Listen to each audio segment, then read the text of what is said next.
वो सवाल वाल भी पूछना चाहें तो पूछ ले। हाँ पहले दे दिए। हाँ पहले पढ़ लो आप एक बार।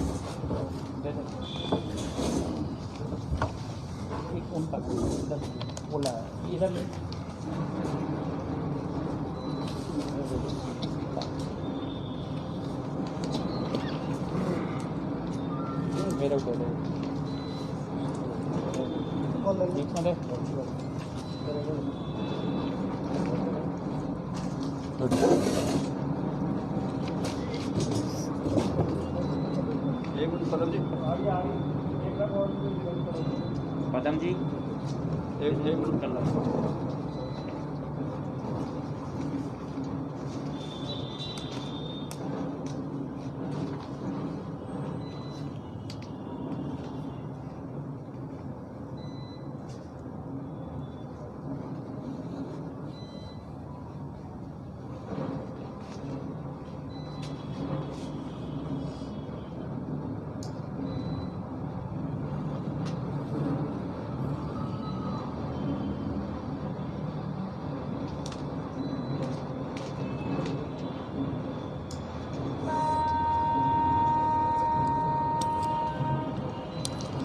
एक बार आपका परिचय हो जाए सबका।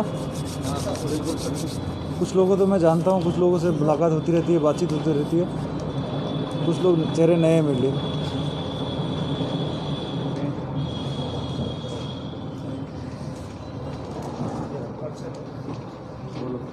सर पंकज शर्मा, आवाज़ आपकी न्यूज़, राजस्थान खोज खबर। महेश शर्मा, राष्ट्रदूत। India news Karan Joshi. सवाल देने Bhaskar. Ajay Bhardwaj, Zee news portal. Anil Dubey, Zee news portal. Sitaram Verma, Parivar Samachar. Lokesh Sharma, Rajasthan पत्रिका।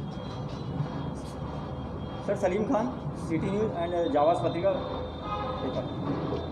प्रदीप पन्ना, राखी गली में संपादक। मेन टाइम्स, गणेश सवैया।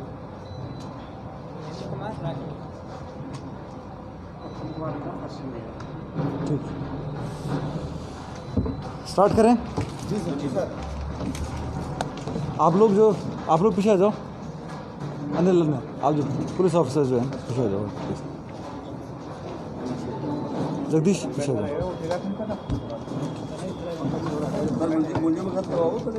वो करवा देंगे अलग से फोटोग्राफी, वो यहाँ पे यार।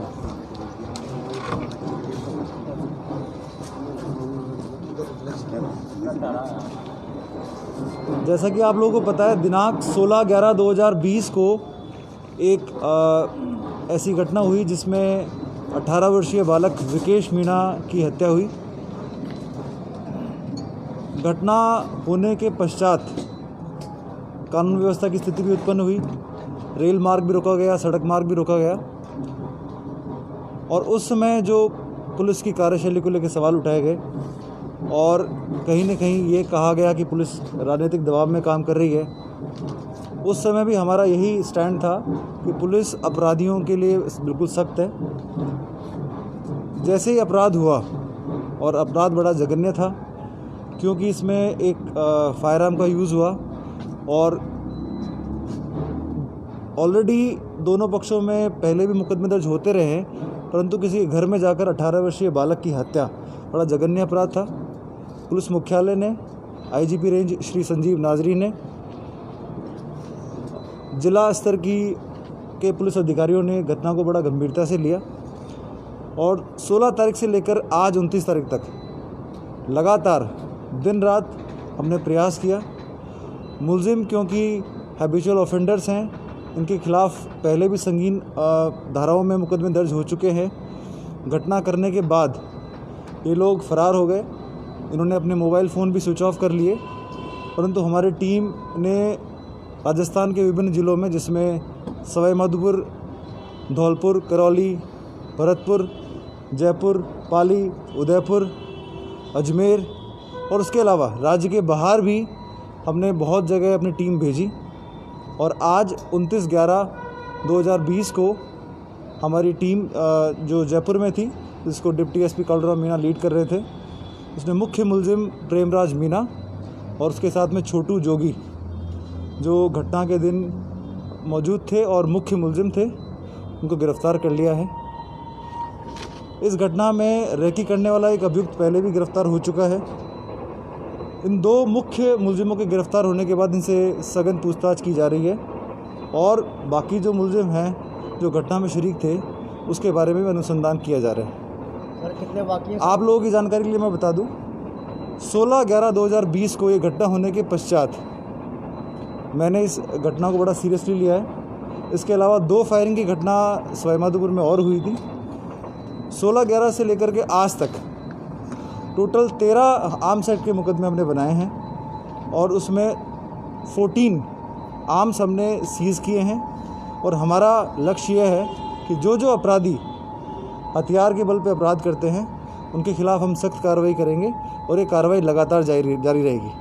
आप लोगों की जानकारी के लिए मैं बता दूं, हमने न केवल मुख्य मुलजिमों के घर पे दबिश दी, उनके साथियों के घर पे दबिश दी, बल्कि जो लोग हैं जो अपराध में लिप्त हैं या फिर गाँव के अंदर दहशत फैला रहे हैं उनके घरों पर जाकर भी हमने रेड दी। कुछ को 151 में बंद किया। पावर बाइक्स भी हमने जब्त की। हमारा उद्देश्य ये है कि ज़िले में और गंगापुर सिटी में शांति व्यवस्था का माहौल बना रहे और ये कार्रवाई करने में मुझे लगता नहीं किसी प्रकार का कोई दबाव या कोई भी हस्तक्षेप किसी भी तरह से हुआ है। इसमें बड़ी निष्पक्ष कार्रवाई हुई है और आगे भी अगर इस तरह का अपराध होगा तो पुलिस बड़ी एक यूनिट की तरह अच्छे से काम करेगी। इसमें एडिशनल एसपी ने अच्छा काम किया है, हमारे दोनों डिप्टी साहिबान ने अच्छा काम किया है, उसके अलावा ज़िले के सभी थानाधिकारियों ने, साइबर टीम अजीत और सभी अधिकारियों ने अच्छा काम किया। सर इनको कहाँ से गिरफ्तार किया है, दोनों आरोपियों को? इन दोनों को हमने जयपुर से गिरफ्तार किया है और अभी इनसे पूछताछ की जा रही है। घटना में प्रयुक्त हथियार, तो उसके अलावा व्हीकल्स किया था तो ये आरोपी क्या कर रहे थे उस टाइम? उस समय एक आरोपी की पत्नी के बच्चा हुआ था तो वो सूचना हमें मिली, वहाँ पर हमने उसे गिरफ्तार किया। सर जिस तरह से इस मामले में विधायक महोदय का नाम लिया गया था और हमने विधायक महोदय से भी इस मामले में पूरी बात की है, तो विधायक महोदय का क्या रहा सर इसमें? ये विधायक महोदय जनप्रतिनिधि हैं। जनप्रतिनिधि चाहे किसी भी पार्टी का हो, मुझे लगता है कि पुलिस के कार्य में किसी भी जनप्रतिनिधि का कोई हस्तक्षेप नहीं है और उनका हमेशा से यही गाइडेंस रहा है कि मुलजिमों को आप जल्द से जल्द पकड़ें। यही मांग उन्होंने वजीरपुर थाने में जाके की, क्योंकि जिस समय घटना हुई वो कोरोना पॉजिटिव थे, किसी कारणवश वो आ नहीं पाए। मेरी उनसे टेलीफोन से बात हुई, उन्होंने इस घटना को लेकर के काफ़ी दुख जताया और ये कहा कि मुलजिम जल्द से जल्द गिरफ्तार होने चाहिए, चाहे वो कोई भी हो। सर अभी इस प्रकरण में कितने लोग और बाकी हैं? अभी ये 2 मुख्य मुलजिम हमने गिरफ्तार किए हैं, एक रेकी करने वाला हमने गिरफ्तार कर लिया है। इनसे हम पूछताछ कर रहे हैं। जितने भी मुलजिम इस घटना में शरीक होंगे, उसके अलावा जिन जिन लोगों ने इन मुलजिमों को शरण दी होगी या हथियार में या किसी भी तरह से अपराध करने में या अपराध करने के पश्चात भागने में सहयोग किया होगा, उनको हम ज़रूर गिरफ्तार करेंगे। सवाईमाधोपुर में मानटाउन और चौथ का बड़ौदा में जो फायरिंग की घटनाएं हुई है, उसमें मुलजिमों को शरण देने वाले और उनका अपराध में सहयोग करने वाले लोगों को भी हमने मुलजिम बनाया। सुधीर सर, पुलिस की जो भूमिका है वो कहीं ना कहीं संदिग्ध नजर आई है कि 2 साल से ये मुकदमा चल रहा था और कहीं ना कहीं 3 FIR इसमें दर्ज हो गई थी। तो क्या जांच में ऐसा कुछ निकल करके आया है कि कहीं ना कहीं पिरोदा थाने का कोई ऐसा मामला है कि जिन्होंने लापरवाही बरती है पुलिस महकमे ने इस मामले में? इसमें देखिए, जो मुकदमे पहले दर्ज हुए हैं, सभी मुकदमों में हमने FIR दर्ज कर ली है।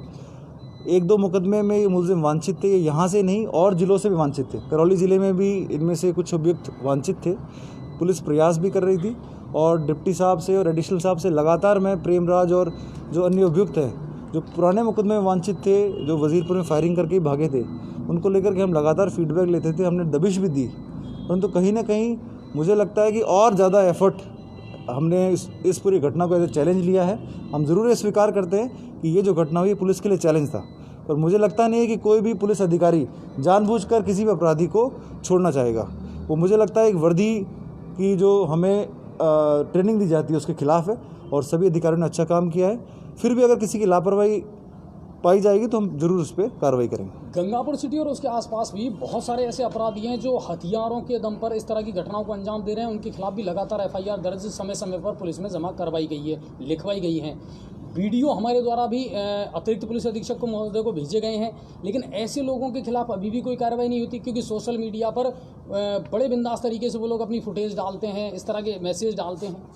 आप जो चीज़ कह रहे हैं उसको लेकर पुलिस मुख्यालय और मैं स्वयं बहुत गंभीरता से हम लोग विचार कर रहे हैं और हमने ऐसे लोगों का चिन्हीकरण कर लिया जो सोशल मीडिया पर हथियार दिखाते हैं। आप लोगों के माध्यम से मैं कहना चाहूँगा ऐसे लोग हमने चिन्हीकरण कर लिया है। लगभग जो 13 मुकदमे हमने दर्ज किए हैं आर्म्स एक्ट के, ये वही लोग हैं जो कहीं ना कहीं हथियार दिखाकर दहशत फैलाकर अपराध करते हैं। इन लोगों के खिलाफ हम लगातार कार्रवाई है। कहीं ना कहीं ये बेरोजगारी और युवाओं के अंदर जो अपने पाथ से भटक गए हैं तो वो कहीं ना कहीं पूरे ज़िले में ना होकर के, राजस्थान में ना होकर पूरे देश में ये समस्या है। परंतु मुझे लगता है कि अगर एक स्ट्रिक्ट कार्रवाई इनके खिलाफ हो तो कहीं ना कहीं इस पर अंकुश लग सकता है। नशे का कारोबार भी सर जिले में बहुत ज़्यादा चल रहा है, जिसमें हालांकि पुलिस कार्रवाई भी कर रही है। आपकी बात बिल्कुल सही है। नशे का कारोबार भी है, आर्म्स एक्ट भी है, इसके अलावा अलग बहुत सारे अपराध भी हैं, इसीलिए पुलिस महकमा है। और अगर आपके पास भी कोई जानकारी है तो आप हमें दीजिए, हम इंटेलिजेंस कलेक्शन भी कर रहे हैं और इस तरह के जो लोग इस अपराध में लिप्त है उनके खिलाफ हम लगातार कार्रवाई कर रहे हैं। Thank you. और सर ये फर्जी समाचार देने वालों के खिलाफ कोई कार्रवाई की जाएगी? जैसा कि अभी सूचना दी गई कि छोटी देर में अभी मर्डर हुआ है और पुलिस प्रशासन की परेड कराई गई। नहीं, इस तरह की अगर मान लो कोई बात आएगी तो उस पर हम जरूर जांच करेंगे और विधि सम्मत कार्रवाई करेंगे। इसमें प्रशासन के अधिकारियों का भी रोल है, हमारा भी रोल है। जो अगर कोई जानबूझ करके दो समाज में वैमनस्य फैला रहा है तो कहीं ना कहीं कॉग्निजेबल ऑफेंस है, हम देख लेंगे, उसको जांच करवा लेंगे। सुधीर सर, कहीं ना कहीं पुलिस का और पब्लिक का कॉम्बिनेशन होना बहुत ज़रूरी है। अपराधों को रोकने में जनता की भी अहम भूमिका होती है। आप क्या ऐसा मैसेज देना चाहेंगे कि लोग भी आकर के कहीं ना कहीं, क्योंकि एक हमारा स्लोगन है अपराधियों में डर और आमजन में विश्वास, वो विश्वास कैसे कायम किया जा सके? देखिए, विश्वास मुझे लगता है कहीं ना कहीं है। उसी कारण जैसे ही घटना होती है सबसे पहले कोई भी व्यक्ति पुलिस के पास आता है और ये विश्वास मुझे लगता है कई बार कम जरूर हो जाता है पर हमेशा ख़त्म नहीं होता है। जब भी विश्वास कम होता है तो हम अथक प्रयास करते हैं और पूरा टीम वर्क के साथ में प्रयास करते हैं कि जनता का विश्वास हमारे पे कायम रहे। हमने बहुत सारे ऐसे मेजर्स लिए हैं, चाहे वो CLG हुआ, ग्राम रक्षक दल हुआ, उसके माध्यम से हम कम्युनिटी से जुड़ने का प्रयास करते हैं और राजस्थान में इस तरह के इनोवेटिव नवाचार होते रहते हैं। आपके अगर जहन में कोई आइडिया है तो हमें बताइए। सर, ये जो बजरी का जो प्रकरण चल रहा है सर, तो बजरिया पूरी तरीके से रोक है, फिर भी बजरिया आ रही है गंगापुर में, क्या कारण? बिल्कुल, इस पे हमारे को सूचना मिलती है। जैसे ही मेरे पास भी कई बार सूचना आती है तुरंत मैं उस व्यक्ति को के नंबर कंट्रोल रूम को देता हूँ। कंट्रोल रूम कंसर्न SDM को, SHO को, सबको कार्रवाई के लिए कहती है। AME जो है वो भी इस पर कार्रवाई करता है। जॉइंट टीम भी बनी हुई है। हम लगातार प्रयास कर रहे हैं और लगातार कार्रवाई कर रहे हैं। फिर भी कहीं ना कहीं कई बार इसका परिवहन होता है। जब भी हमारे नॉलेज में आता है हम बिल्कुल कार्रवाई करते हैं। सर, नॉलेज में तो जो आप जिस जगह बैठे हो SDM ऑफिस में, सामने बिजली पड़ी हुई है, वो पड़ी बगल में पड़ी हुई है, यहाँ का तो कम से कम नहीं, मुझे लगता है कि अगर मान लो कहीं पड़ी है, कहीं ना कहीं लीगल टेंडर भी है, कई जगह बजरी नीलाम भी होती है, ठीक है, लीगल काम भी होते हैं, सभी काम होते हैं। लोग बागों का ये कहना है कि सर वहाँ तो आती है बिजली, हमारे पास क्यों नहीं आती, तो उसका थोड़ा स्पष्ट नहीं। देखिए, ये जो आपका मुद्दा है ये सुप्रीम कोर्ट के अंदर ऑलरेडी सब जुडाइज है। मेरा कहना, इसमें कुछ भी कहना उचित नहीं रहेगा। राज्य सरकार के लेवल पे ये पॉलिसी डिसीजन है या न्यायालय के अंदर ये जो है प्रकरण विचाराधीन है, तो वो उसी स्तर पर डील होगी। Thank you. चलिए, हमारी ओर से भी सर आप सभी को बहुत बहुत बधाई। Thank you. बहुत बहुत शुक्रिया। और भी कोई बात हो आपकी, आप मुझसे अकेले मिलना चाहे तो मिल सकते हैं, ठीक है।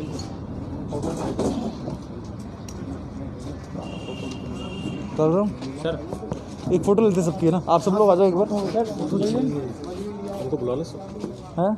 नहीं, ये तो मैं मुलजिमों को, मुलजिम के साथ में आप लोग टीम पकड़े हुए मुलजिम के साथ आ रहे हैं। अलग से फोटो दे देंगे, अलग से दे देंगे। आप टीम की फोटो ले लो एक, मुलजिम अलग से फोटो दे देंगे। सर, आप लोग है ना इधर बुला इधर चेहरा पूरा साफ नहीं आ रहा, इधर ये लाइट की वजह से। ठीक है ना, यहाँ तो नहीं सर, हाँ यहाँ ठीक है सर।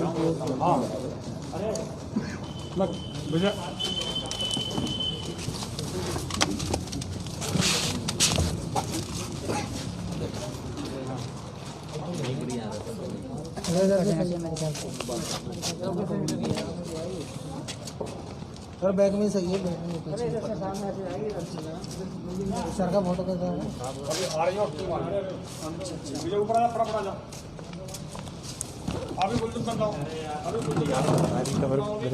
कोई एक आध शब्द बोल देते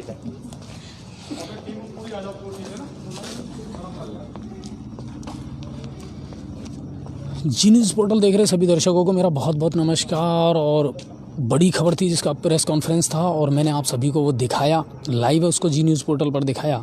बीकेएस मीडिया हत्याकांड छोटी उदय बड़ा मामला था और आप लोगों के लगातार ये मैसेज आ रहे थे कि साहब इसमें 13 दिन के बाद भी पुलिस ने क्या कार्रवाई की है।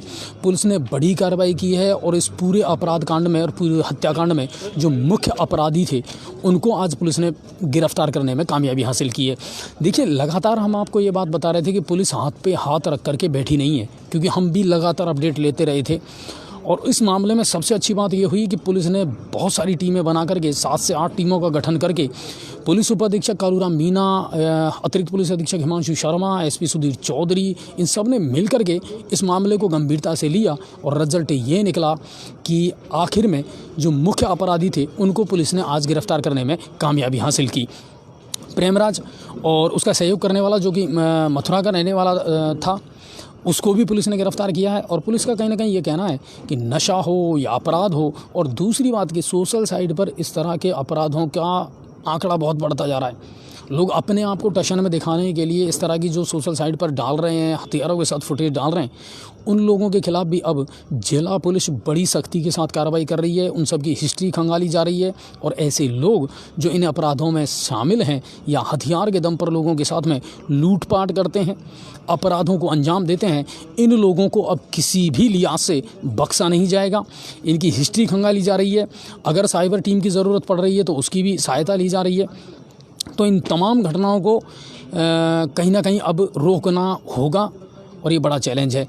तो ये एक बड़ी कामयाबी आज पुलिस को मिली है और शेष जो मुजरिम अभी भी इसमें फरार हैं उनको भी जल्द से जल्द गिरफ्तार किया जाएगा। ये कहा है पुलिस अधीक्षक सुधीर चौधरी ने और प्रेस कॉन्फ्रेंस आयोजित करके इस तमाम घटनाक्रम की जानकारी दी है। बाकी की तमाम डिटेल मैं आपको रात 9 बजे अनछुए पहलू में ज़रूर दूंगा। आप सभी का बहुत बहुत धन्यवाद और बहुत बहुत शुक्रिया।